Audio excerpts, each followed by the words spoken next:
Someone asked me if this project is meant to recruit.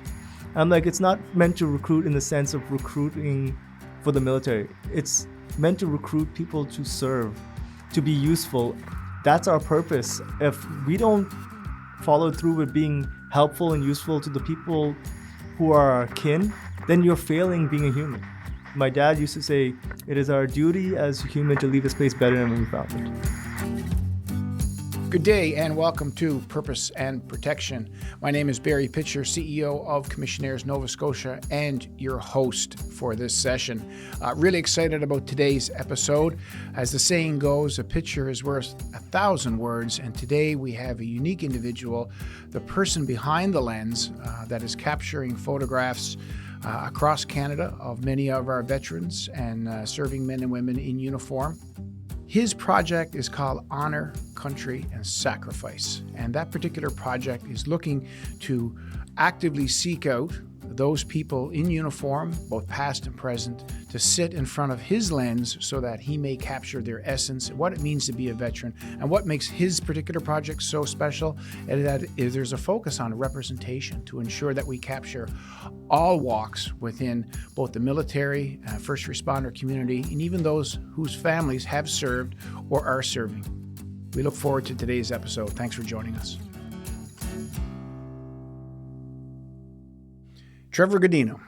Yes, sir. Welcome to Purpose and Protection. Trevor, what can I say about you as an introduction that captures you for what you are, but renowned photographer, someone who is an ambassador for the veteran community, recipient of many accolades, and I consider you a friend. So thank you for being in the studio today.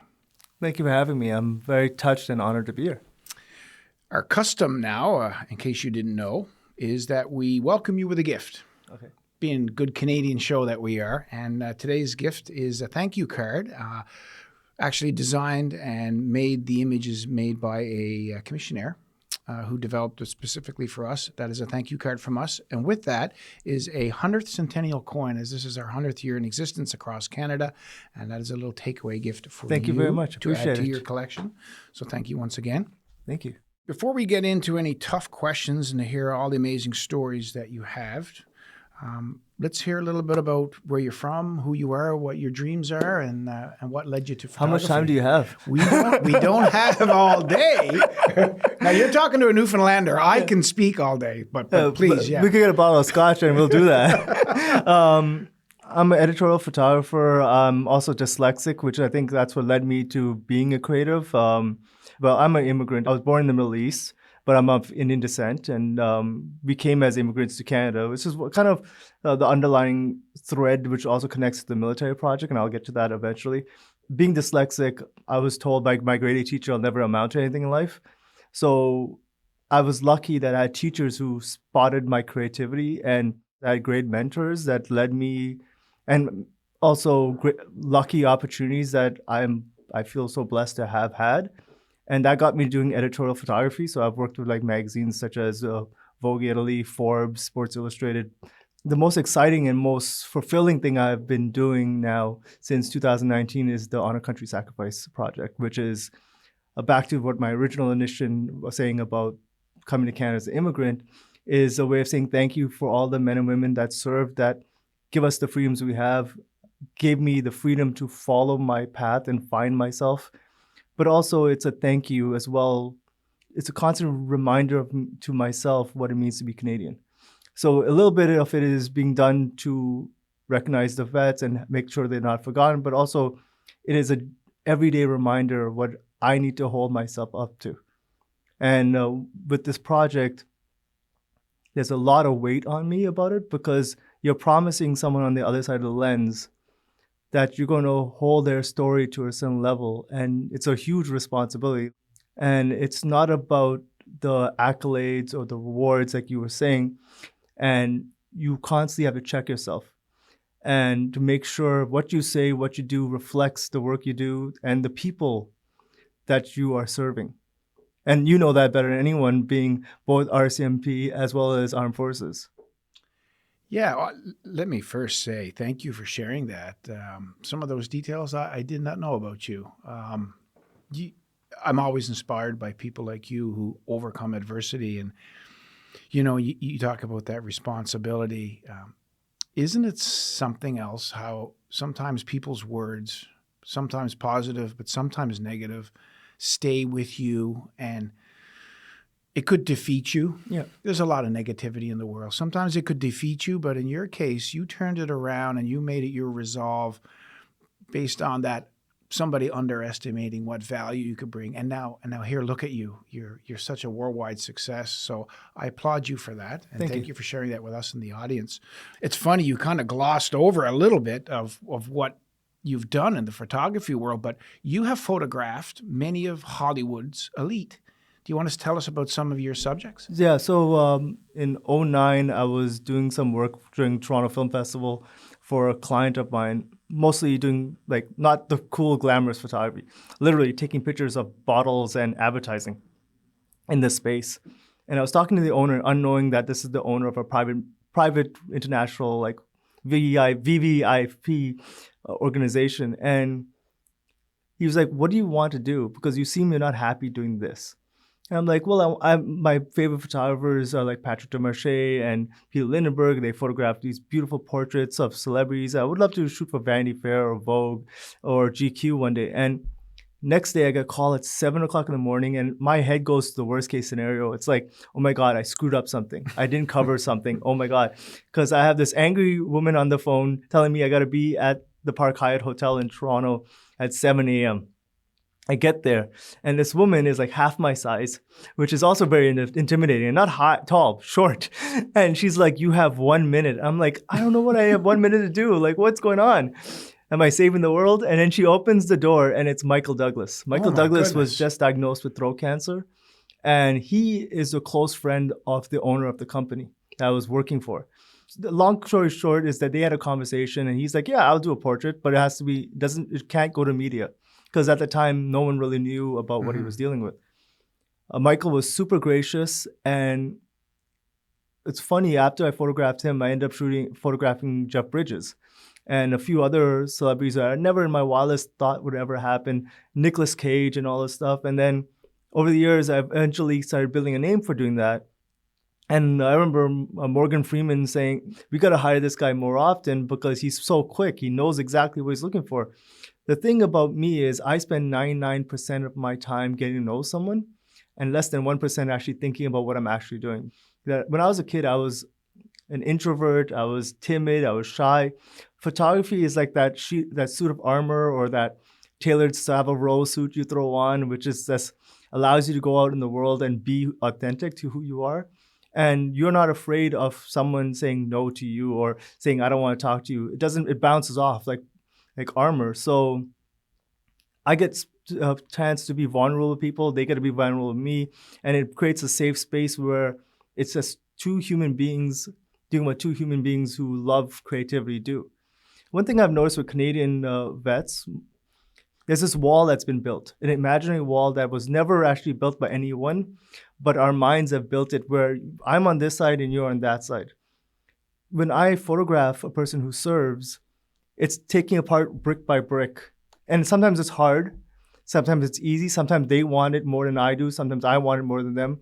And it's this work together to find commonality. And it's kind of what I want this project to be, because right now, for us as Canadians and non-serving Canadians, it's very hard for us to put ourselves in your shoes and empathize. And it's harder with this wall because you guys have so much experience and things that have happened, but the communication's not there. The project is to be able to get people interested in, say, come up to someone who's wearing a uniform or someone who's a vet during Remembrance Day and ask them, "How are you doing? Tell me about your story." And without that, and remove that wall, which was never intended to be built in the first place. So a question for you then. You name drop various Hollywood celebrities like they're your neighbors. Like Barry. No. So I'm curious, you're so comfortable in that space. What drives you then to say, well, I have a talent for capturing the soul of an actor or actress, how do you then say, I think I'm going to create, honor country sacrifice? What was it was there any event? Was it a wake up in the middle of the night moment? Like what was it that led to the creation of that? So anyone who really knows me really well, I'm an avid reader and I love history.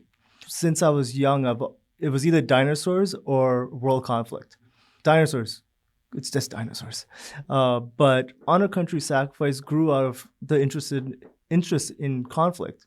And as I went from playing Call of Duty and thinking that's what the military really does, and reading the history books, and then eventually meeting live history, the people who were there, and understanding what they went through, why they went through it, learning what it means to be Canadian. Growing up in Scarborough, which is down the street from Camp X in Whitby, but not really exposed to it. And for me, if I'm get curious about something, I deep dive. So the project originally started because I was talking to a friend of mine who's the president of the NATO Association of Canada, and he's like, "Oh, Remembrance Day is coming up. Would you like to do some portraits since you've been talking about this for a while?" So I ended up photographing a couple of NATO vets, and we were at the Royal Canadian Military Institute.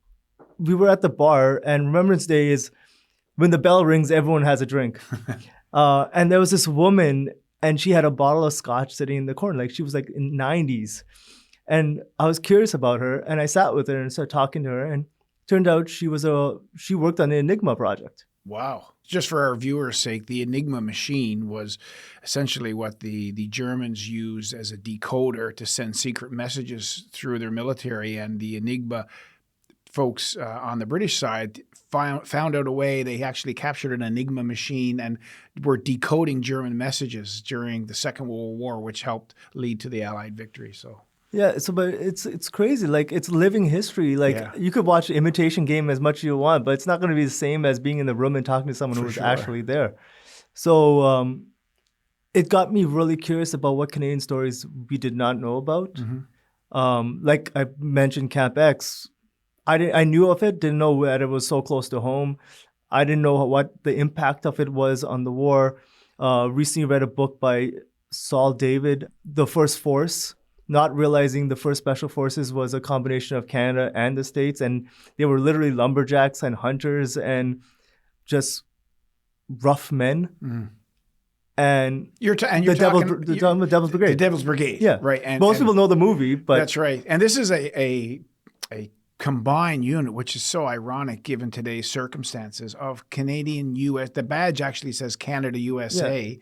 Really the first special service force that trained there. And that's an amazing Canadian story. And yes. it's an amazing military story, or just in general, like U.S.-Canada story.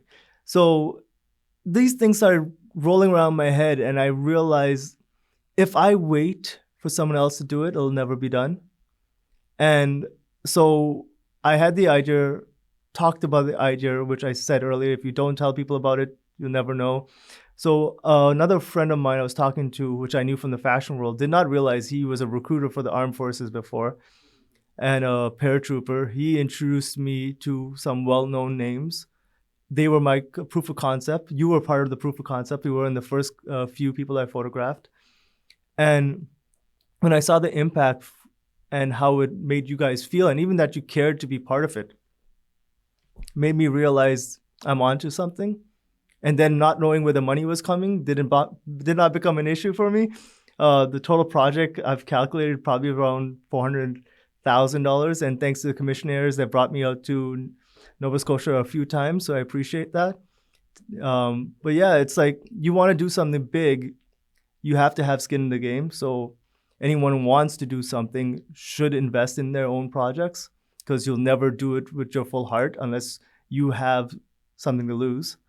Every vet I photographed, the passion for it gets stronger, and now I'm at 138 portraits photographed. Wow. From Vancouver, Ottawa, Halifax, Toronto. And the plan is like what I want right now, and I'm saying it to anyone who's listening, is I need to get up to the Rangers. I want to photograph the Indigenous who have been serving with Canada forever. And because that's a huge part of what it means to be Canadian, is the first Canadians. Well, I may know somebody that can make that happen. So let's save that one for after the show. But congratulations on an epic story of formulating your own, self-funded, right? Like this is more or less. Well, it started self-funded, and then I had a lot of people who believed in the project. Some vets also have hired me in kind. So instead of paying me, they donate to the project. Yeah. And that way I could continue doing the work that they are passionate about as well. We had Air Canada sponsor me during COVID, which helped a bit. And the most incredible sponsor, which is funny, I find it funny. Being a photographer, we use professional photography company equipment to do our lighting, and Chrome, which is a Swiss brand, last year came in as a sponsor for the project, which is funny because Swiss companies normally don't sponsor anything which is military. So it's incredible to see a company that's not even Canadian, who doesn't even have a huge market share in Canada or has anything to do with our military, feel that this project is something that's important and gave me a couple grand worth of equipment. Wow. That's great. And so those who are listening or watching and you have a veteran service-related event coming up, follow our lead. We've brought Trevor down. This is the second time he's here tonight for the Captain Nicola Goddard Leadership Women's Series that we're hosting here in Halifax. He's been down, set up in our building. We invite veterans in. By all means, if you have a formal or informal event, feel free to reach out to Trevor and have a look at his work. Very impressive that you not only capture the image, but it's also the story that you're looking for, correct? Yeah, so there's one of the big components, and I'll get to that, is my thing is how we interact with the art. It needs to impact us. And having these images in a gallery or in a museum only pulls people who are interested in that subject matter. I want to put this in the public sphere, in life-size portraits that someone could walk up and scan it. And to your component about the story is that they could scan the image and hear the actual person that is in that photograph telling their story. So I have recordings of World War II vets who have now passed on. And it's not about the stories of the blood, the gore, and the medals. It's about the human story, about I had a story where I photographed this woman who was a truck driver who used to drive around Montgomery, and how Montgomery used to treat her really badly because she was a woman. And every time he would turn around, she would flip him the bird. And like that kind this of stuff. This is the General Montgomery. Right? Yeah. Wow. And then there's another funny story which I photographed, which is funny because my rep for Chrome, I photographed his grandmother at Pearlie's, which is a veterans hospital in Ottawa, by fluke. And he looked at the picture and he's like, "Hey, that's my grandmother." And it's funny, when I photographed her, she was telling me not the stories about her serving in the Navy as a Wren, but the nights she went out dancing and she met this captain who she never saw again because he left and that was it. She doesn't know anything about him after the fact, but these chance encounters of the human side of war. Mm-hmm. So sometimes you hear tragic stories, you hear stories of strength and resilience. You really hear what it means to sacrifice, and I hope this doesn't offend anyone, get blown up one day and get up next day, put the uniform on and get back to work. And to this day, I have friends who have gone through that. And I can't even figure out how a person does that. But they say something. It is knowing duty. It's your brothers in arms that you're really fighting for. It's not. And you say I talk about a lot of different things. It's like they say about the Greek soldiers that fought together, that they would die for each other. It's a similar thing. It's the bond under fire. Yeah. What's funny is, Trevor, I have to tell you, every time I check in on your website or I see an exhibit, inevitably, there's somebody there I know. And I know probably thousands of people have seen your photographs and said, "Oh my God, that's so-and-so," or, and it just shows how small Canada is in terms of our service, whether it be, Canadian Armed Forces or first responder or families of veterans. Inevitably, you will see someone if you go to your website. That's what I've found. And that's the thing, is that's also one of the drivers where a lot of people are participating with the project, because they'll see people they respect, people that have served, and they'll be like, I have the courage to do it. I have the courage to tell my stories. Some of the stories are really heartbreaking with people who are going through PTSD, but also how they have overcome it, or something tragic may have happened, but then how they made a change in their life for the better to support other veterans. They say people struggle together. And that's what makes us stronger, because back to my initial point that as humans, we are meant to work together and support each other, not tear each other apart. You see that in our veterans community, how we literally pull together.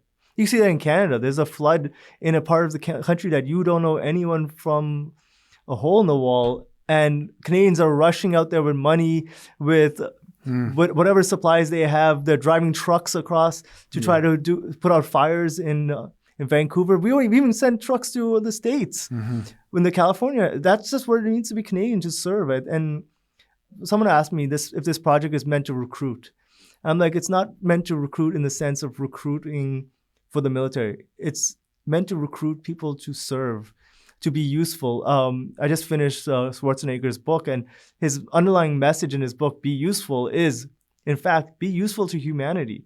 That's our purpose. If we don't follow through with being helpful and useful to the people who are our kin, no matter what race, creed, color, whatever, then you're failing being a human. It is our duty. My dad used to say, it is our duty as a human to leave this place better than when we found it. Love it. Love it. Well, you truly are a good human. So thank you for your impact on humanity. And speaking of storytelling, I think we should probably tell our story as to how you and I connected. And I'll lead off, if you will.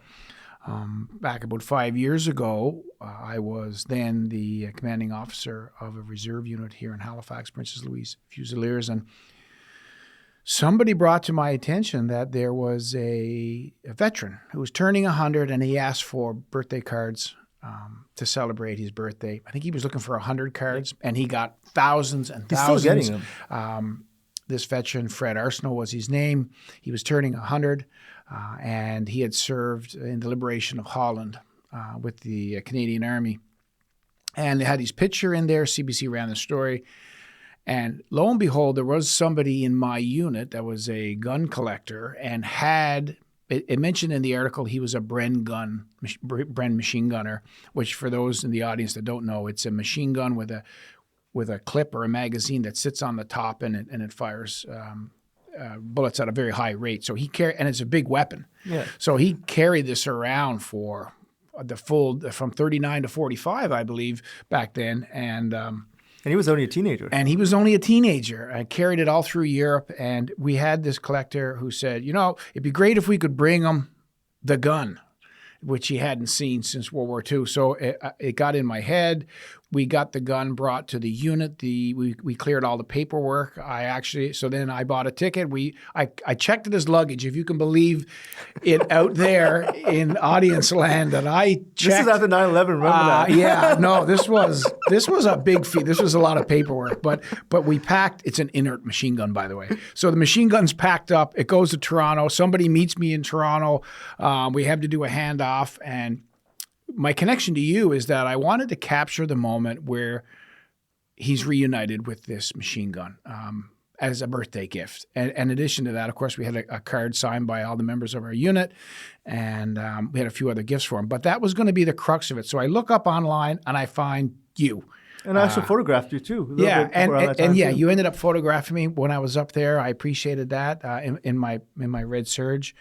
But you were such a great choice because of this project to capture a veteran's moment, really a reuniting, if you will, of the worlds from when he was a teenager to now. He's going to turn 100 years old. So Trevor, I guess when you and I connected, we have the gun in Toronto. I'll let you take it from there when we went to the house. It was magical about that. Actually magical and funny. When he saw the gun, he starts, all the muscle memory came back, and he was putting the clip in, and then he turns around and is like, someone's messed with the gun. The firing spring's missing. Yeah. And it's the greatest thing. And then then his son Ron tells him, he's like, well, they had to take it off because they had to bring it. He's like, oh, okay, but still. And then he starts making the sound of it.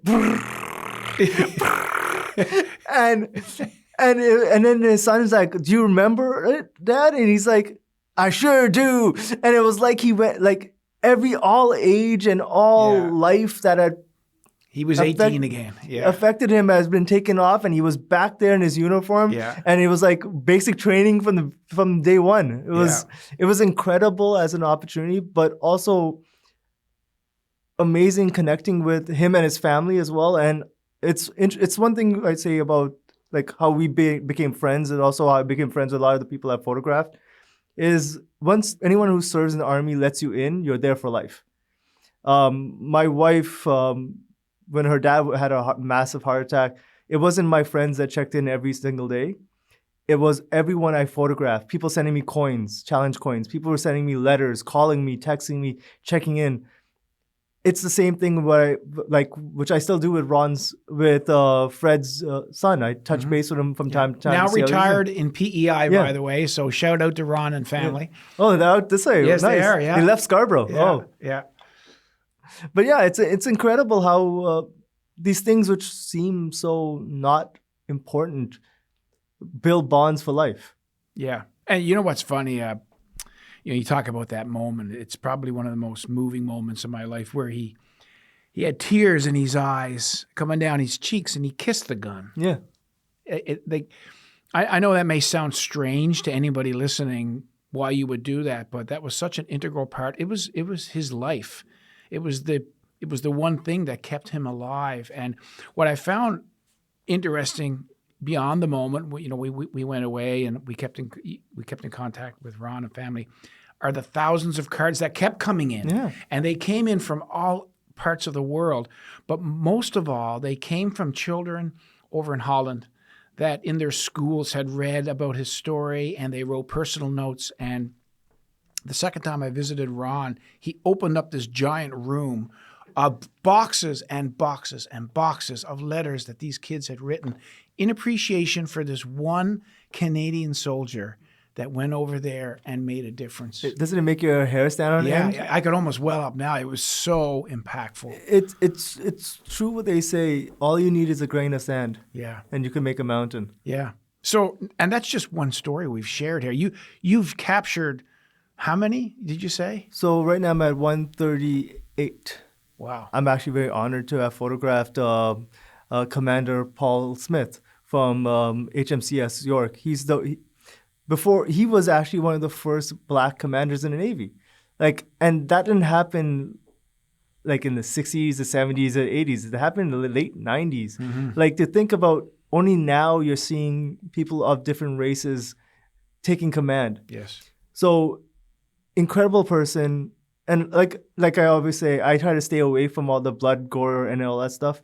But what he tries to impart on the reserves he leads, he also talks about that it doesn't matter if you're a commander or you're just enlisted, you have the right to say things. And because one of his stories he told me was in regards to Canada's big bust of drugs in the Caribbean, it wasn't a commanding officer that noticed these people were up to no good. It was one of the youngest people on the ship.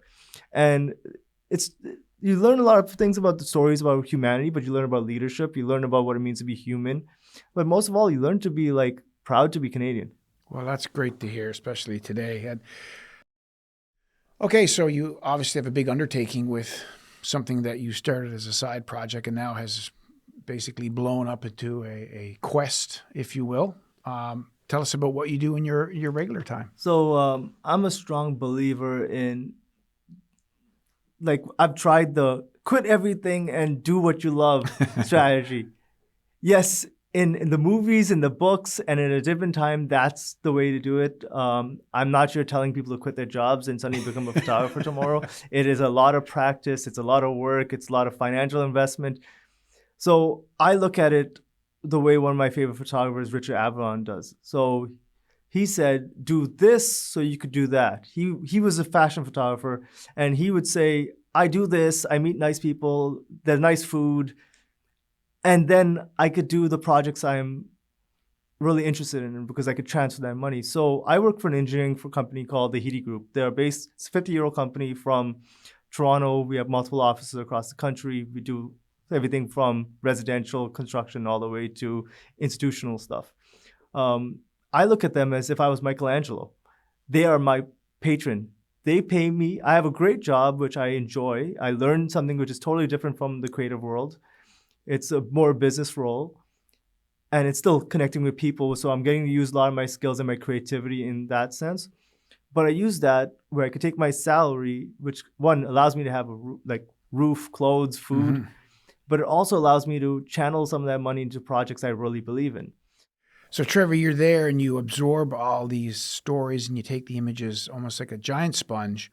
What grounds you? What do you like to do to decompress? I mean, that's a lot of stuff to take on. So I will tell you, it is heavy. There's sometimes when someone passes away, if an individual who you photographed who's been struggling passes away, or a vet who's over 100 years old that you spent a lot of time, like Fred, passed away, it does take a bit of your soul, but you also realize you've given so much of your soul as well. And it's as a creative, I think when you look at a lot of artists that have actually struggled in life, it is that, because you're giving part of your soul to the world. So my grounding comes from my recent discovery of Stoicism. So I read a lot. I create. I'm always creating. It's therapy. I also encourage anyone that's dealing with any mental health to find an art form, whatever it is, writing, music, cooking, photography, painting, drawing. It does heal. That's how it really just get down to my baseline. It's like take away all the noise, meditate, journal, and then reflect on my life and look at it and like, I'm very grateful for every second I'm alive. Wow, that's very inspiring, brother. And maybe we can, before we end off, we talk about your recent commendation that you have. And for those that can see, he's proudly wearing that today on his suit. Yeah, it's still very difficult. We had a conversation earlier today about medals and why you don't like flash them around. Yeah, and it's true. Like it's like humility kills pride, and to some people, you don't want to be giving the wrong message of what service or sacrifice means. It's not Call of Duty. It's real life. It tears at your soul. I've talked to people in the special forces that they have done stuff that they will never be able to undo in their lives, and they have to live with that. It's not a video game. It's not the same weight as people who have medals and wonder about their buddies that didn't come home, but there's a weight to it. And it's a constant reminder that I'm doing something and I better do it the best I can do, or there's nothing else. It has to be the best I could do. Wear it proudly, because you have definitely earned it. And, as a veteran, I don't speak for all veterans, but I appreciate the ability you have to capture the spark behind the lens. So it's a real admirable thing. And before we end off today, I like to ask all my guests, what does service mean to you? So maybe if you'd like to share with us your thoughts. Service is just being kind to everyone you meet. You don't have to put on a uniform to serve someone. If you see someone who's in trouble on the street, lend a hand, ask a question. Someone's in distress, talk to them. Sometimes talking to them, treating someone like a human being is the best service you can do. Wow. Powerful. And thank you so much again for coming in. Trevor, you have pleasure. been an amazing guest. Thank you for listening to this episode of Purpose and Protection, brought to you by Commissionaires Nova Scotia. This show is hosted by Barry Pitcher, CEO of Commissionaires Nova Scotia. Scripting, marketing, and communications by Jill Smith and Renee McLeod of Commissionaires Nova Scotia. Editing and sound design by Connor Sampson, and produced by Amina Faubert from Podstarter. Special thanks to our guest, Trevor Godinho, and to you, our listeners, for your continued support. This episode was recorded on April 3rd, 2025 at Podstarter Studios. Purpose and Protection is recorded and produced in Halifax, Nova Scotia, also known as Chibuktuk. Located in Mi'kma'ki, this ancestral and unceded territory is subject to the peace and friendship treaties signed between the Mi'kmaq nations and the Crown, dating back to 1725. We recognize and respect the ongoing relationship that exists between Indigenous peoples and these lands. We are all treaty people. We extend our heartfelt thanks to the service people and frontline workers who serve and protect our communities every day. Your dedication and sacrifice do not go unnoticed, and we are deeply grateful for all that you do. We look forward to sharing more stories with you next month. Until then, be sure to follow, rate, and share Purpose and Protection wherever you get your podcasts.